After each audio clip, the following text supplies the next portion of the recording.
Hi நண்பர்களே! நான் ஒரு சோசியம் சொல்லட்டா உங்களுக்கு? ஆமா. தானம் தர்மங்கிறதுல சினிமா துறையும் ஒண்ணு. எத்தன பேர்த்த பலி, எத்தன படம் வெற்றி கிடைக்கிறதில்ல.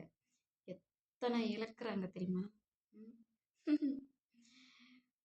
15 நாளைக்கு ஒரு வாட்டி, மாசத்துல 2 படம் அல்லது மாசத்துல 1 படம். ஒரு சீட்டு போடுற மார. அது நீங்க ஒரு செலவு குடுத்து பாருங்களேன் மாசம் மாசம். கரெக்ட்டா 12 மாசம். ஆனா 12 மாசத்துல 12 படம் நீங்க பார்த்து பாருங்களேன். சினிமா துறையில தான் போய் பார்க்கணும். தியேட்டர்ல தான் பார்க்கணும். செல்லுலலாம் பார்க்கக்கூடாது. சரியா? அத செலவு பண்ணி பாருங்க. 12 மாசத்துல உங்களுக்கு கண்டிப்பா ஒரு முன்னேற்றம் கிடைக்கும். மன உற்சாகம் கிடைக்கும். எத்தனையோ மன நிம்மதிகள் வரும். நெறைய நெறையா.